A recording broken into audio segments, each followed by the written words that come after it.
Hey, we're Angela and Stephanie, fellow pantser, plotter, and your new best friends. In an industry where doing all the things to make another buck and stay afloat seems to be trending, we're here to shift the conversation. On the Indie Author Lifestyle Show, we're committed to teaching you actionable strategies that lead to a successful indie author career and life. Grab your filled mugs, bring your notepad, and let's get to work.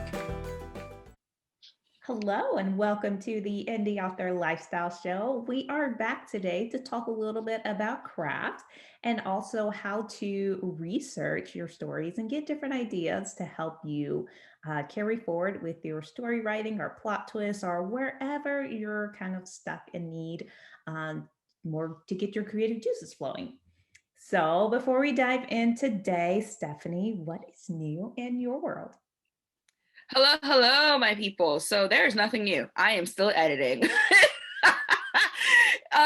And like I think it's actually awesome like to keep saying that because it just reminds us that it's a process, right? Like it is not something that's done overnight. Editing is definitely a journey, a long-term journey. So I am still editing. I'm happy because the story is flowing. It's going in directions. I know I've hit the like nail on the head because it is going in directions that I did not expect. And so I'm reading and I'm editing and I'm writing and I'm like, whoa, didn't okay. I time to make this make sense and figure this out. But it's catching me by surprise, which lets me know, okay, my readers will be caught by surprise. So I'm really excited. Um just a little snippet of like what to expect. So it is a story where it pits mages versus sirens, and so it's really interesting because I'm having to develop a world above land and a world beneath the sea and like making that correlate with one another because they are against each other. So that's a lot of fun actually. Both of my main characters are hot-headed and stubborn and have to learn lessons the hard way. So it's a lot of fun. It's typical YA fantasy, just a lot of energy and adventure and figuring things out. A lot of lessons to learn, a lot of mysteries and secrets to unravel, but it's a lot of fun. I am editing. I'm trying to make it through these acts. I'm telling you what. I try to get through, but it should come out at some point, potentially summertime. So I'm really excited about that. So that's what I'm working on. And then once this bad boy is done as far as editing, it'll go off to my betas and I will dive right in to my next story, which is a biblical retelling of the harlot Rahab. And I'm so excited about that book. So that's what I am working on. Angela, what do you have going on? Oh, so cool. You've been teasing this book for forever, so I'm ready. I'm ready to read. I'm excited about this summer. It'll be great. I also am about to dive into one of my novels that features a water nymph, and I'm excited about that. Actually, I've written a lot about her already. Kept getting distracted and so whatever, but it will be really exciting. Treachery of Water will be out this summer, well actually in June, so right before summer hits. But I'm excited about that. It's going to be really fun because it's going to be my deep epic fantasy story, lots of points of views, lots of things going on. I actually had to sit back and spend some time researching and making sure I know what's going to happen in each book in the series. It's just a trilogy, so I just had to kind of think through all of that, but I know where it's going and I'm really excited and I'm ready to go. And I'm actually supposed to be taking a little break right now, maybe a mini break for 2 days, because I just finished Realm of Power, which is the last book in the Legend of the Nameless One series. It comes out April 2nd. And it's going to be so exciting, especially for fans who have already read the Four World series. Once they read Legend of the Nameless One, there are a lot of tiny little Easter eggs or things that tie together, or like revelations and moments where they're going to be like, oh, wait, what?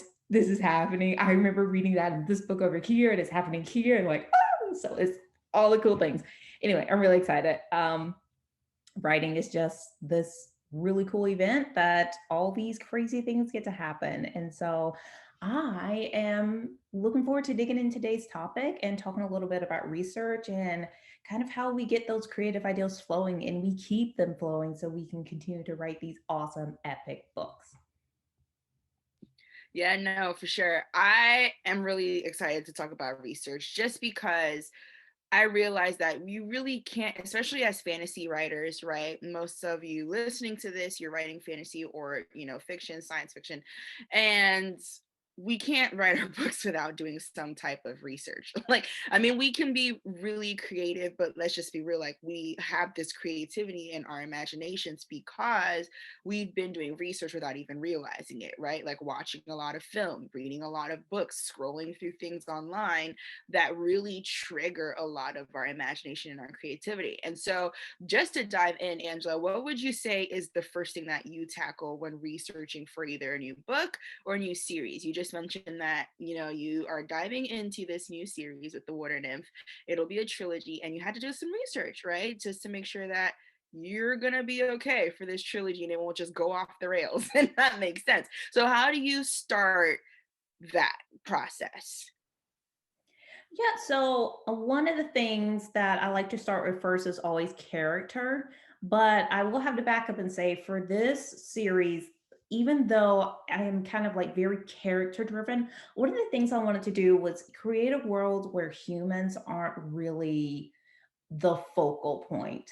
And we have all these fantasy stories, and they're not always about humans, but humans always tend to play a role in them. And so that's what this world will be. Humans will play a role, but it's more of a minor role. This is not a story about humans. And the other thing I wanted to do is I wanted to make sure I involved a lot of diversity with the characters. And this is not diversity as in like black and white, but I wanted to go be really push myself to go beyond the normal fantasy species and races that I deal with and do something different.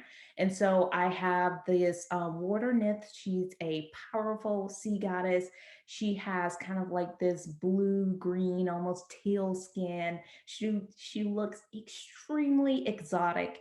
And when I was thinking about that, I was like, I want to make sure my characters are different. I want them to be exotic. I want people to look at the covers and go, wait, what? Like either way, that could go either way. But I wanted to be something that would make people pause and say, wait a second, you don't normally see, this kind of, you see mermaids, but the way mermaids look, they basically just look human, just with a cool tail. And there's absolutely nothing wrong with that. But I was like, I want to push myself and do something weird. I want the weird and the wonderful. And then I have a fawn. She's a blue fawn. I think she looks a little purple, just depending on the lighting. But she's got horns, she's got a tail. So, and then like a really cool birthmark on her head. But just thinking about those characters, I'm like, this is exciting because now I get to write something that's not from the human perspective. And this will push my creativity even more because I have never had horns on my head. I've never had a tail. So I really have to think about that when I'm writing her scenes, like, okay, what she's doing. Remember, she has this hard stuff on her head, or she has a tail. So have to think about these extra things as I'm writing. And then finally, I wanted to do magic is something that's very important in this world. And I know that because it is a just kind of a very weird and wonderful world. And so I had to think about that too. Think about the magic system and kind of does everything like magic is the core of the world. The world would not exist without magic. And so those are kind of the things I thought through when I first started. And then after that, it was really just getting into the characters, figuring out what is their problem, what is their personality, what are their character traits, what are they like. Let me really spend some time figuring out the characters.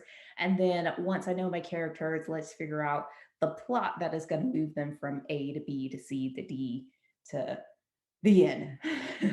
So it's kind of a lot, but that's where I started out. Stephanie, how about you? Yeah, I love how you tackle character and then you tackle like magic and then you tackle everything else. And so I realize I do the same. And so my world is this vast expanse world of angels. And I wanted, just like you, I wanted to do something different, right? Everyone, most people, especially if they were raised in Christendom, they have a certain view of angels. If they're cherubim, they're these tiny little babies that shoot you in the behind and like fly off. You know what I mean?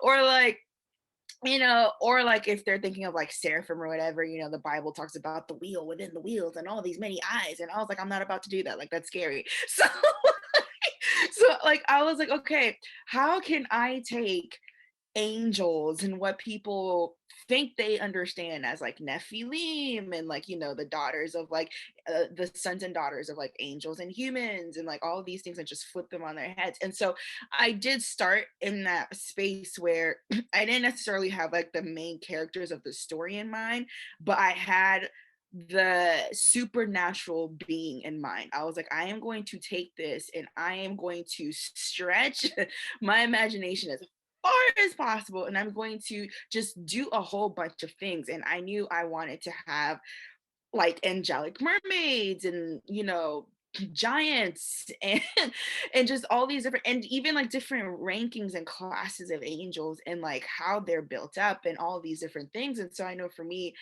I started with basic things like even just like their physique, right? And so um depending on which class they are, they have a certain amount of hearts. And it's interesting because like I remember when my editor was going through the first book, she was like, you wrote hearts as in plural. Like, did you mean heart? And I was like, no, like I mean plural. Like there's more than one heart. Like they have these amount of hearts. And she was like, oh wow, that is so interesting and different. And I was like, yeah, they're not human. Like humans have one heart, and you take, then if anything happens and goes wrong, we die. Like I wanted to flip that on their head, so they have all these different kinds of hearts and all of these different like multiple wings in their backs, and their magic is different and what they can do with their magic is different. So imagine going from this being that looks like a human, just like incredibly powerful, to looking like this element that we see, whether it be fire or water or ice or earth, in the form of a being, right? But it's the actual element itself. And I was like, I want to take all of these different things and bring that to life, to first of all to stretch the imagination of the reader, right? Like to give them something that's not necessarily new but that's different, right? And fantasy, I think fantasy especially, it really challenges our minds to think what can happen. Sci-fi too. Sci-fi is ridiculous on a whole different level, but like it challenges our minds to see like what can these creatures and what can these things do. And so I start with things like that. Like if you read my books, you know that I'm very detailed. Like I pay attention to detail, hair color, hairstyle, eye color, wings. Like, is it leathered wings? Is it feathered wings? What can they do? How strong are they? What do they look like? Like all of these things make sense to me. One, because I want to be able to see it. Two, because I'm like, oh, okay, all of this makes you different, right? Like someone who's short moves different in the world than someone who's tall, right? like life is literally completely different if you're having to reach up for stuff or if you're having to bend down for things, right? And so I start with like the physique of them, and then like I'll go into the magic as well. And I know for me, so what I would do is like I would look up basic things. Like I would literally Google, y'all, Google is your best friend. I would Google like, okay, different types of elemental powers. And then I would read up, all these different articles and just different pages in the internet about like, okay, fire magic, water magic, all of these different elements that can be wielded. And I would look up also like what can be wielded, what cannot. And depending on what I would see through all of this researching, I would find out, okay, like I want to use this, I'll maybe implement this in a different angelic rank and that kind of thing. And so I know when it comes to magic, like that's one of like the first things I do is I will go on Google and I will research like what kinds of magical powers are out there. Number one, and you'll get a lot of resources from different mythologies, different references from like old religions, or just things that people in the fantasy world just make up, right? Like, and they have like lists upon lists of it. Different forums online will like break it down, different elements, and and I love it because like there's a lot out there that I would not have thought of myself. And so like I go and I read up on these articles and I'm like, oh wow, okay, there's more than just fire and water and earth. Like there's more than just like Avatar: The Last Airbender, right? Like there's way more than that. And so I go in, I'll look at that, and then I'll say, okay, now how then I will look up like the rules, the typical rules that you see for these different kinds of elements, like and wielding these kinds of powers. Because the thing is, like the thing about rules is you need to know what the rule is before you start going to bend it, right? And so I'm like, okay, what are the constructs around this? And then after that, then I'm like, okay, now I'm gonna flip this on its head because this is what everybody expects. Now I'm gonna switch it up. So that is like where I start. I do start with, for me, it's not just necessarily the actual characters in the book, but all of my books are about angels. So for me, it's like, okay, what do like what is that image of an angel and what do we expect them to do, what do we expect them to not do, that's that sort of thing.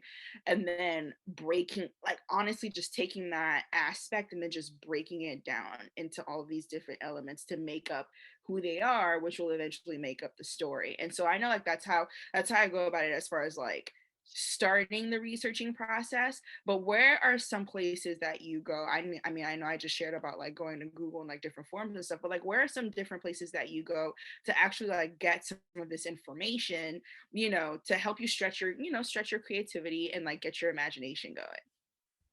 Oh, I love this question because as you were talking about it, I was thinking about it, and I got a subscription last year to a site called onestopforwriters.com. And it oh, I can't say enough good things about it. It is fantastic. You can go in there and you can set up your characters. It has the emotion thesaurus there so that you can go through and you can say, if my character is angry, how does this manifest internally, externally? What are some of the things they're going to feel inside? What are kind of the things they're going to be doing with their hands or their facial expressions? Just those different things to really help you, and what will it escalate to, just to really help you get really into that deep point of view and get past that whole like she was angry, okay, that's cool, what does that mean? So it has that, but what I love about it is that you can put together your whole character sheet inside that platform. And you can say, this is my character, these are her character traits, and you can dig into those traits and really find out, okay, why would a character have a trait like this? What might have manifested in their background to make them react this way or to have this kind of viewpoint on the world? And so I like that because you can really dig into it. It has character wounds as well. So you can get ideals for, okay, this is my character. She is an orphan. What are some of the things that she will be feeling or she might have experienced because of that, not having that connection there? And then you can go through the character wounds or character traits and really just kind of read up. You can get suggestions or different ideals for what you want to incorporate in, but it really helps to get your creative juices flowing and help you put together like a whole character map. And as a pantser, I'm not really big on putting that together, but for this series, I was like, this is big. I really just need to know this stuff up front. I need to get my ideas flowing. And one of the reasons I also dug into it and just took my sweet time with it was because I have been plotting this series for months, but I haven't been writing it because I've been writing other books. And so when I need a break, it's nice to take a breather from writing and go off and just kind of like plot and daydream and think about how cool this could be. Let's dig into this character and their characteristics and traits right now. And so we'll include this in the show notes, but I highly recommend onestopforwriters.com. I think they might have a free trial or something that you can go and try it out and see if it's a great fit for you. And we're not affiliates for this site or anything, but it's fantastic. I love my subscription. I use it all the time. I use it during plotting and editing, but that is my tool that I use for researching and really digging into my characters. Um, and then I don't really do too much, I guess, with the world building aside from going to Pinterest and just looking at things. And I think, Stephanie, you have a really neat way of doing what's called virtual plot, not virtual, but visual plotting. And so, will you talk about that a little bit more? Because I like that idea of really being able to see everything and understand that as you're plotting it out. Yeah, no, I love that you asked that. So I remember a few years ago, I kind of had several parts to the process. It was kind of like a little train before I started writing, right? And so at first I would start with journal prompting just because I felt like that was a good start to just get into the psyche of the character, but also the psyche of the characters around them, right? I started to learn very quickly, like, we are not just, just this like one dimensional individual and everything that we know about ourselves is true. It's also like, what do other people see in us and know about us that also makes up who we are, right? Because they recognize things that we don't. And so also like like doing journal prompts through, the perspective of the parents of the character, or like the best friend of the main character, or like thinking about like scenes that took place where, I remember there's this one character that will make an appearance, as one of the points of view for the main books of the Seraphim Resistance series, right? And this individual, I started when I was trying to get into like his psyche and understand like, who are you and why do you think like this? Like, why are you like this? I would do these journal prompts, and I found myself learning about, like specific scenes that took place when he was small and he witnessed it, in real time. And that began to shape why he was so angry and why he was so determined to do X, Y, and Z. And so at first I would start with journal prompting, and then I would go into sketching, which I love. Can't draw to save my life, but I was like, we're gonna tackle this anyway. One, it was a way to have fun with the process, right? Like have a good time, draw out what you see in your mind about these characters and go ahead and whip out your colored pencils. It's like fifth grade all over again. And so, just having a good time, like drawing it out. I would also like try to like sketch out a little bit of the map so I could see like where things were and how, they moved about throughout the world, that kind of thing. But the main part for me when it came to visual plotting is storyboarding. Y'all, I don't want to say I swear by storyboarding. I swear by storyboarding. Like I just it's so good. And I do this on Pinterest.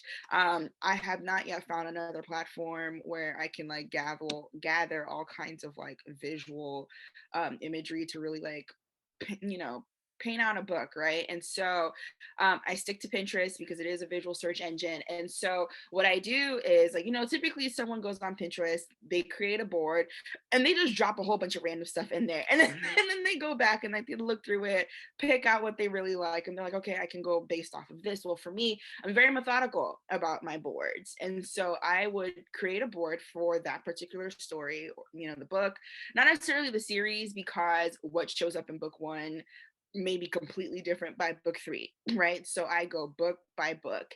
And in every board, I have sections. And these sections are based off of characters. These sections are based off of different things that will be in that book, things I need to know, like weapons, symbols, trademarks, holidays, shopping places, what the world looks like. Like, so this particular book that I'm writing right now, that I tell you about, mages versus sirens, right? There are different reefs beneath the sea, different coves beneath the sea. And so I go in and I'll have like, so I would have a section named after like all the different coves. And then I would say, okay, what do these coves look like? So then I would start to go on Pinterest and gather visual inspiration that pertains to that cove. Same thing with the islands. I would say, okay, I would have, a different section named after the different islands, because with these islands in this book, different mages, and they're all like angelic mages, right? So different mages have different kinds of powers, and every island has like an affinity for one kind of magic. It's like a hub for it, right? And then you have like the main island where all of these different kind of mages come together. They have all these different kind of powers, very much so a melting pot of the mages. But the islands individually have one affinity, right? And so if you go to one, it's more like, ice worlds versus like another that's like straight to fire and things like that.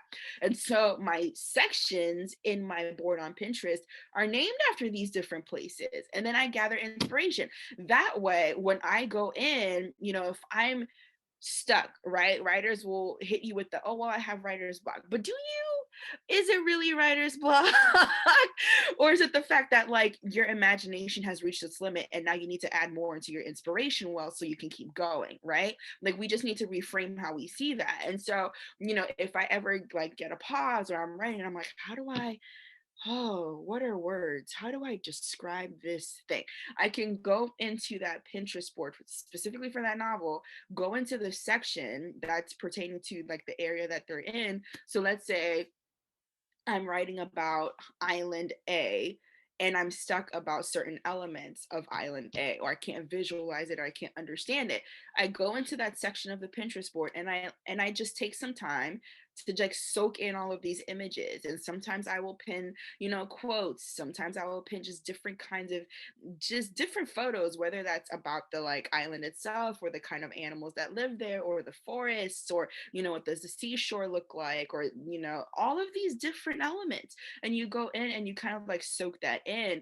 And so that's like a great part of my visual plotting when it comes to research. It's just gathering so much visual inspiration, because the more you can see, the better you can describe and the more immersive your story will be.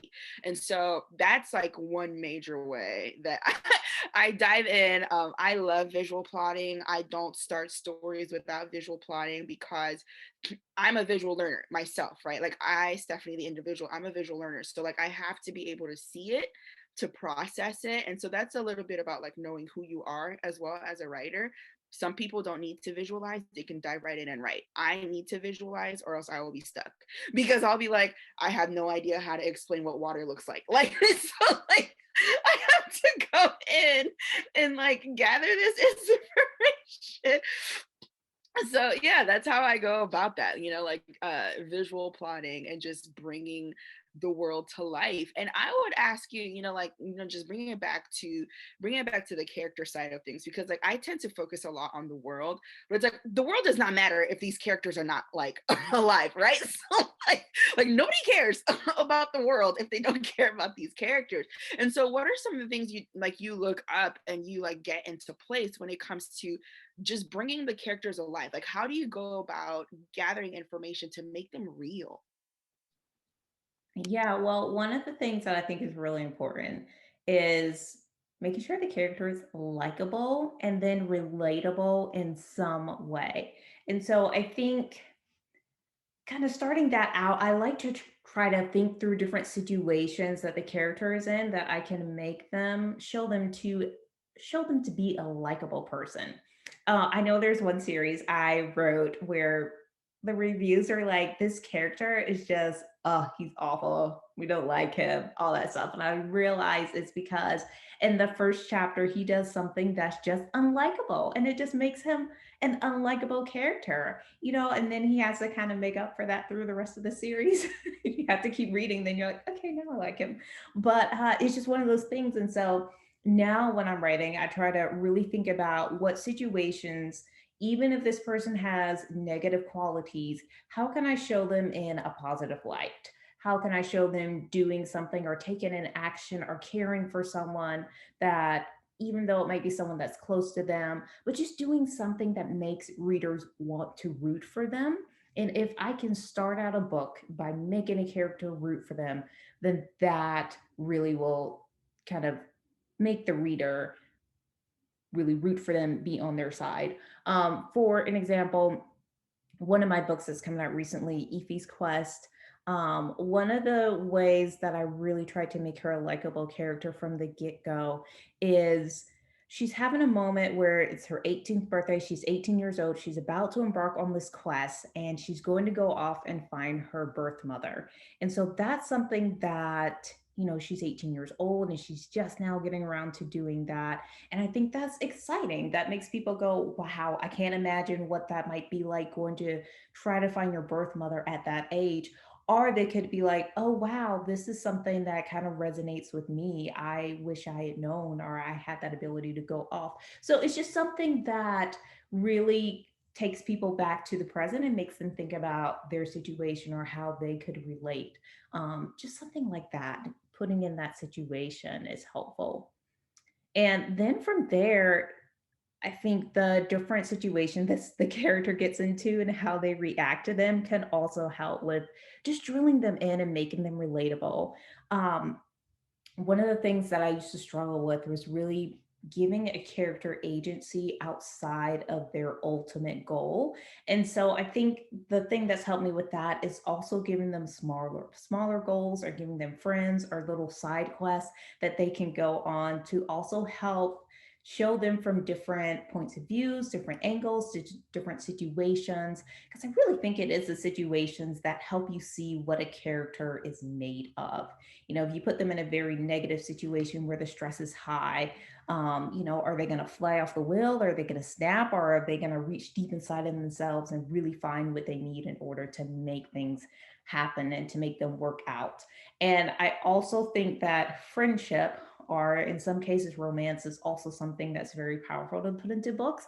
And I'm getting more and more into the whole like romance angle of things, but I really want to build those deep, powerful friendships, because you can really tell what a person is like by how they treat their friends, how they treat their family, how they treat strangers. And so seeing a character in those different situations helps as well. But it's a lot kind of digging into a character and making them come alive and become real, and giving them more things to care about than just this quest. But what else do they want? What else do they need? What else would be surprising for them? It's a process for sure. Yeah, no, I absolutely love that. And I would say, like, just adding to that, um, I believe his name is David Sedaris. I could be wrong. He's a writer. I was listening to like I started listening to his master class, and he he writes articles and pieces for like the Wall Street Journal and stuff like that. But a lot of his inspiration, like he draws from his family, and they've all learned like after many years, whatever you say, like the moment he gets that look on his face, whatever comes out of your mouth might end up in the next piece that he writes. And so, but what I learned from him was he really drilled on the fact of being present. He was like, once you're a writer, you can no longer just walk out of your door and like tune out. Like you need to be intentional about tuning into the world around you. And so I found myself, when it comes to like character and really bringing them to life, still talking about research here, I people watch a lot and I'm quite observant. Now, y'all, this is not me saying go plant yourself somewhere and just stare at folks. That's weird. Like that is so weird. And people would look at you like, what are you doing? Why are you doing that? And some people might get testy. You never know. But what I am saying is when you're out and about, coffee shop, grocery store, y'all, it's still a pandemic, so socially distance, right? Being safe as well. However, being intentional about like seeing how people interact around you.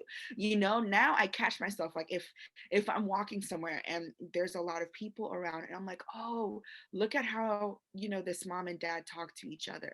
Look at how they respond to their kids or how their kids respond to them, or look at how groups of friends, looking at like the dynamic of the groups of friends. Like I will literally sit there and I'm like, I wonder who's the leader of this pack, and I can tell just by the way they're speaking to one another, just by the way they're carrying themselves. I'm like, okay, that one is a third wheel, those two are in a relationship, that one is the leader of the group, that one is trying to fit in but is not doing such a good job. Like you know what I mean? And doing that, it's really helpful because you can take all of these elements and infuse that into the characters to bring them more to life, right? We draw from reality, right? Film, TV shows, all of that comes from reality. Like we're trying to get a message across, we're trying to highlight something, we're trying to like make people aware of something different, give them a different perspective through our stories. And character is a huge way of doing that. How they interact with one another, how they interact with their world, how they interact with themselves, right? Like how they interact with themselves. A lot of that comes obviously from the human condition. And so what I would say is be present when you are out and about. Like don't just like keep your nose deep in Facebook or like Instagram scrolling as you're walking, because that's a thing now. Like people just scroll as they walk into stuff, but like like that's a total thing. People drive as they scroll, people walk as they scroll, people like no one is like, we are in a world where we're not so present, like in like being intentionally present is not a thing. And as writers, you are missing so many opportunities to gain a lot just by being present and looking around, listening to what people are saying. I love, sometimes you hear the funniest things when like you just tune in your ears and you're like, wow, they really just said that out loud, loudly. Like, you know what I mean? Like you hear what people are saying, and you hear how people speak, you see what people are doing or how they dress and how they carry themselves. And do they look like they have confidence depending on how they're dressed and how they're walking? Like all of that helps, because then you're able to create characters like that. And so, I would say, I wouldn't necessarily say people watch. I would say be present, right? Be present. You know, take some time away from the digital things and pay attention to the real world. I'm not saying, log off social media for the next 8 months. What I'm saying is, cap yourself on it so that you have more time to just be in the real world, because it's not just movies and TV shows that are a lesson for you. Everyday life, when you step outside of the door of your house, is a lesson. When you step out of bed, it's a lesson, right? Like you might wake up and you're like, okay, it's gonna be a good day, and then you make your coffee and you pour salt into it thinking that it's sugar. That right there is that right there is a lesson. You know what I mean? Because now you're like, oh, okay, we're still going to try to have a good day. You step out and you realize, one pair of your like favorite pairs of shoes is missing. Now you're like, okay, we're still going to try to have a good day. And then something else happens. All of that are different elements that you can include in your story. And so I would say just even the real world is like really good research. I love that. And actually, that's a really good point about just being present. One of the habits that I used to do when I was back in my single days, uh, sorry, I just had to say that. I don't know why that's so funny, but I used to like do like, I used to multitask. I used to turn on a TV show and kind of do like different work things, But now I found that instead of doing that, now when I turn on a TV show, I just I just watch it. I close my laptop, I put down my phone, I just watch it. And it's interesting because then I'm catching a lot more of what's going on. And it kind of took me back to that. Recently, my husband and I bought the extended versions of Lord of the Rings and watched them, and it was just, oh, just fantastic. I just absolutely love that movie so much.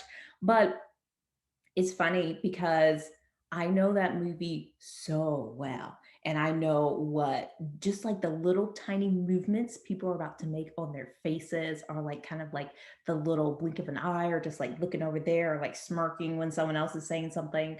Um, and the reason I know it so well is because I have been so present when I watch that movie. And I honestly used to watch Lord of the Rings every single weekend when I was growing up because I loved it so much.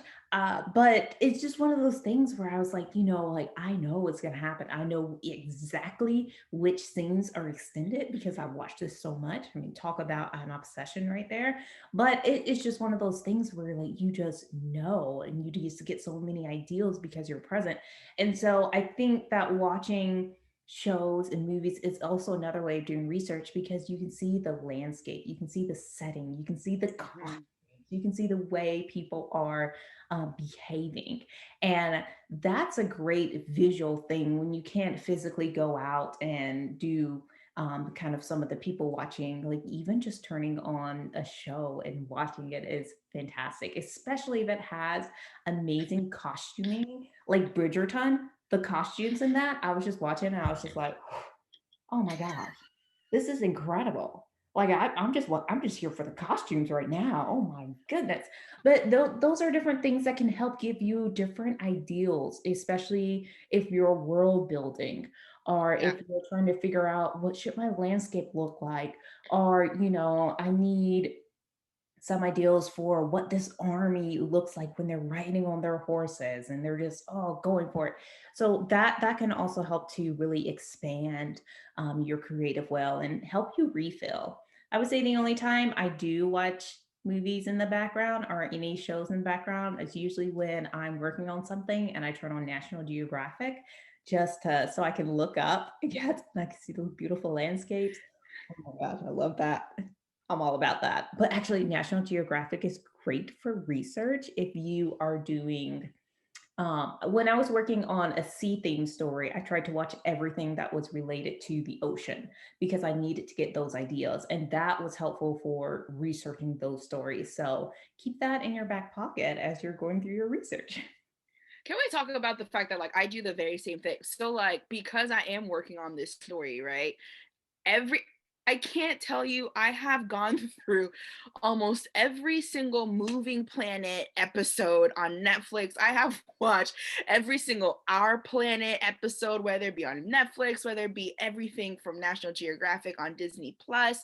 I have gone through these things multiple times to the point where I'm like, oh, I've seen this before. This is where the whales come in and they eat like they try to get the dolphins. Like this is where like the birds dive in and they're like going after the anchovies. Like I like at this point, at this point, I can literally like spit out what's going to happen because it's so true. Like I'm writing now that because I'm editing, right, the story and really trying to develop, especially beneath the sea. And so I'm like, oh, duh, there's more than just coral. There's kelp, and there's all of these different things that you can include in the story. And so it's so so important. And I love that you mentioned also about the film. Um, I also love watching different types of films for different kinds of things. So like when it comes to doing research for things like fight scenes, yeah, if it was up to me, it would be slap slap, scene is over. That's all I would be able to do, right? Because like I don't fight. I don't like that's not my that's not my zone of genius.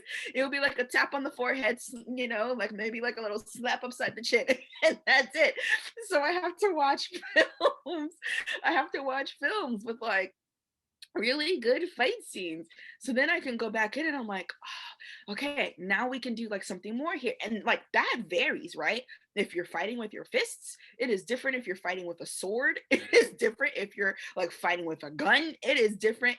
Like it is different. And so I also love doing that, especially through a visual perspective, right? Because I can't looking at a picture on Pinterest of like hands, like fists in the air. That does nothing to help me learn how to craft a fight scene, right? You just see these pictures, these still pictures of fists in the air. No, like I need to go. I need to go. Y'all really should like watch this episode and not just listen to it. Like, but I will like physically, like I will watch films, and I will watch shows so that it can help me better create these scenes. You know what I mean? Again, wanting to write immersive stories and doing a lot of research to get there, right? Because our imaginations can only go so far. So like I have to watch, movies and I'm like, oh wow, this is now, you need to have boundaries on how much like gore and gruesome and like violence you can handle, right? Because some films are incredibly violent. Okay. And now we live in a world where not that much is censored anymore. So you might like go in and then like 2 minutes into the scene and you're like, whoa, that was a lot. And we're only halfway through the fighting scene, right? So, obviously have your boundaries and know like what's okay and what is not. But, you know, that is a major thing as well. Like taking in film or shows, anything like that, anything visual like media, right?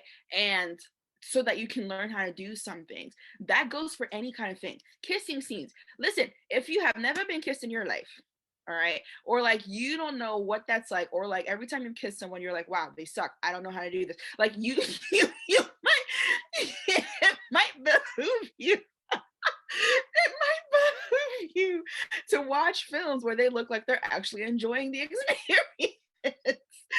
So that you can write about it better, right? So like all kinds of things, whether it's fighting, whether it's kissing, whether it's like friendships, whether it's, going to work, or having a high stress job, or which of course in fantasy that translates to like maybe they're an apprentice, or they're training to be in the army, or they're a warrior, whatever the case may be.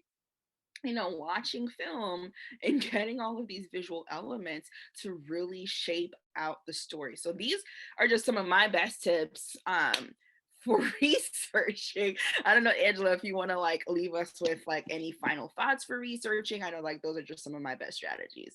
Yeah, and I will leave you with one final thought, and then I'm just gonna go laugh for a minute. I feel real giggly today. One of the things that is really fun and that can really help you with not only developing your world, but kind of getting in the mindset of these creatures, especially the fighting.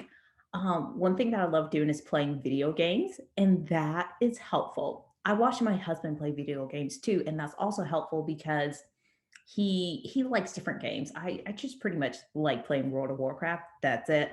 Um, but he'll play other really fun things, and I'm like, "Oh, this is a knight in training, and he's going off, and he's trying to get his reputation up so that he can get enough money to get his own place or get married and get wealth. And this is fascinating, and this is what he's doing, and it's just fun to watch all of that. Oh, and he plays The Witcher too. The Witcher is fantastic for just kind of getting ideas and stuff. But I would also say video games, if you need a moment and you need to relieve some stress and get some other ideas, just go play some video games. They're also really fun and another great way of doing research. So yeah, that is it for me. Research is a lot of fun, and happy writing. It'll be a good time. Thanks for tuning in to this week's episode of the Indie Author Lifestyle Show. The journey to becoming a full-time author on your own terms is easier than you think. With workshops, writing, and marketing resources, and more, we're here to help you live your best indie author life. Ready to dive in? Visit indieauthorlifestyle.com for more details. Let's chat again in the next episode.